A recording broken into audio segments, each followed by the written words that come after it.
Hello friends, నమస్తే అండి. మీరు చూస్తున్నారు చేసేసాను హర్ష కిచెన్.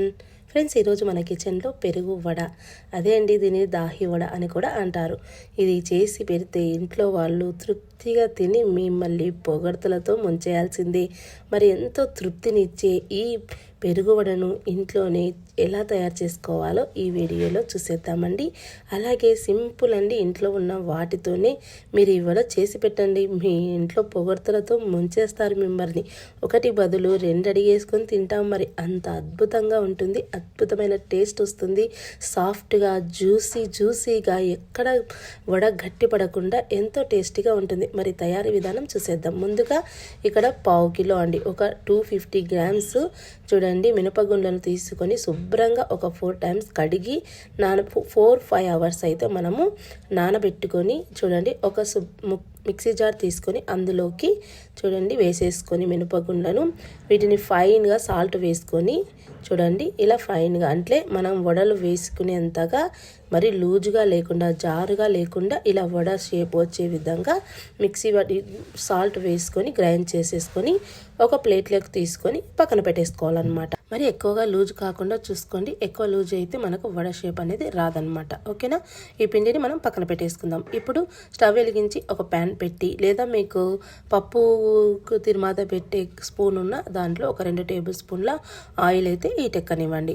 ఆయిల్ ఈటెక్కిన తర్వాత ఇందులోకి ఒక స్పూను చూడండి ఆవాలు, అలాగే ఒక స్పూన్ జీలకర్ర కూడా వేసుకుందాం. ఒక స్పూన్ ఆవాలు, ఒక స్పూన్ జీలకర్ర వేసుకున్న తర్వాత ఇందులోకి ఒక స్పూను మినపప్పును కూడా వేసుకోండి. పుట్టు మినపప్పే కదండి, నార్మల్ మినపప్పు అయినా యాడ్ చేసేసుకోవచ్చు. ఒక స్పూను శనగపప్పు కూడా వేసుకుందాం. వీటిని కాస్త వేగించండి.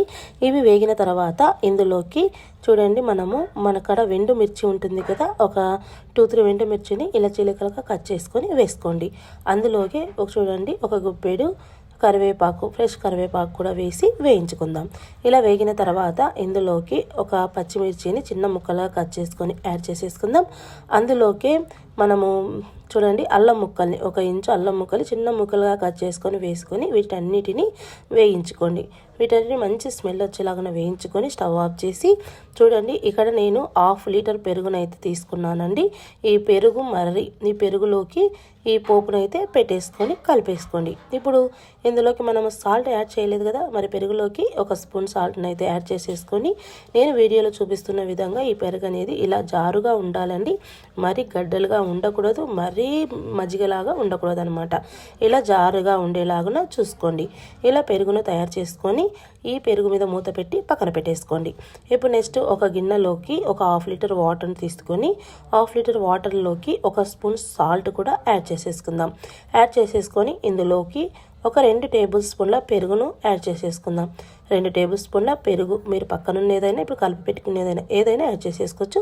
యాడ్ చేసేసుకొని ఇలా శుభ్రంగా చూడండి ఇసుకతో ఇలా కలపాలన్నమాట. కలుపుకొని ఆయిల్ బాగా హీట్ ఎక్కనివ్వాలండి. ఆయిల్ హీట్ ఎక్కిన తర్వాత స్టవ్ స్లిమ్లో పెట్టేసుకొని ఒక గరిటె సహాయంతో నేనైతే ఇప్పుడు మీకు గరిటె సహాయంతో చూపిస్తున్నాను. గరిటె మీద ఆయిల్ లేదా తడిని వాటర్ని అప్లై చేసుకొని ఇలా పిండిని పెట్టుకొని ఇలా వడ షేప్ వచ్చేలాగా మధ్యలో హోల్ పెట్టుకొని మీరు వడనైతే ఆయిల్లో డిప్ చేసేసుకోవచ్చు అనమాట.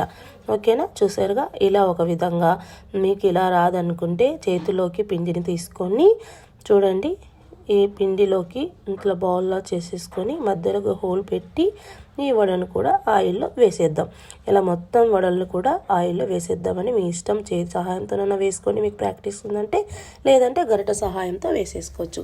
ఈ వడలు చూడండి మరి క్రిస్పీగా కాలాల్సిన అవసరం లేదు, లైట్ కలర్గా కాలితే సరిపోతుందండి ఈ పెరుగు వడకి. ఇప్పుడు కాలిన వడలను మనము వాటర్లో పెరుగు సాల్ట్ వేసి కలిపి పెట్టుకున్నాం కదా, ఆ వాటర్లోకి ఈ వడలను వేసేసి కనీసం ఒక 2 మినిట్స్ అయితే ఉంచండి. ఇలా 2 మినిట్స్ ఉంచి మరొక ప్లేట్లోకి అయితే వాటిని విరగకుండా తీసేసుకోండి. ఇలా వాటర్లో పెట్టి తీసుకోవడం వల్ల ఈ పెరుగు వడ అనేది చాలా సాఫ్ట్గా, చాలా జ్యూసీగా, చాలా టేస్టీగా ఉంటుంది. చూడండి ఇప్పుడు మనం కలిపి పెట్టుకున్న ఈ పెరుగుని ఈ వడల మీద మొత్తం కూడా వేసేసుకోవచ్చు అనమాట. చూడండి ఇలా మొత్తం వేసేసుకుంటే ఈ పెరుగులో నాని అద్భుతంగా ఉంటుంది ఈ టేస్ట్. ఈ సమ్మర్లో ఇప్పుడు మీరు తింటుంటే వాహ్ వా అని 1కి 2 కంపల్సరీగా లాగిచ్చేస్తారు. చూసారా ఎంత బాగా వచ్చాయి కదా. మరి వీటిని మనము స్పూన్తో కట్ చేసుకుని కూడా మీకు చూపిస్తాను. ఎక్కడ కూడా విరగవన్నమాట. విరగకుండా సాఫ్ట్గా జ్యూసీగా మీరు ఫ్రిడ్జ్లో పెట్టుకొని గంట తర్వాత తిన్నా కూడా సేమ్ టేస్టీగా సేమ్ సాఫ్ట్గా ఉంటాయన్నమాట. చూడండి, వీటిని ఒక సర్వింగ్ బౌల్లోకి తీసుకొని స్పూన్తో ఇలా కట్ చేసి తింటుంటే వాహ్ వా అనాల్సిందే ఎవరైనా. అంత అద్భుతంగా ఈ పెరుగు వడ ఉంటుందన్నమాట. చూశారు కదా ఫ్రెండ్స్, ఎంతో ఈజీగా ఎంతో టేస్టీగా కూడా తయారైపోయింది. మీకు కంపల్సరిగా నచ్చుతుంది అనుకుంటున్నాను. మీరు ట్రై చేయండి, మీకు కంపల్సరిగా నచ్చి తీరుతుంది అంతే. కంపల్సరిగా ట్రై చేయండి. మీకు ఎలా కుదిరిందో మా కామెంట్స్ రూపంలో తెలియచేయండి. రంజాన్ స్పెషల్ కూడా మరి మర్చిపోకండి. ఈ పెరుగు వడ అనేది రంజాన్ స్పెషల్. ఓకేనా? అలాగే నచ్చినట్లయితే లైక్ చేయండి, షేర్ చేయండి, సబ్స్క్రైబ్ చేయండి. ఫ్రెండ్స్, మీకు ఎలా కుదిరిందో మా కామెంట్స్ రూపంలో మాత్రం తెలియచేయడం ఖచ్చితంగా మర్చిపోకండి. నచ్చినట్లయితే మీ ఫ్రెండ్స్కి మీ ఫ్యామిలీకి కూడా షేర్ చేయండి. అలాగే మా ఛానల్ని సబ్స్క్రైబ్ చేసి బెల్ ఐకాన్ మీద ట్యాప్ చేయడం మాత్రం అస్సలు మర్చిపోకండి. ఓకేనా friends? Thanks for watching friends. Bye. Subscribe my channel.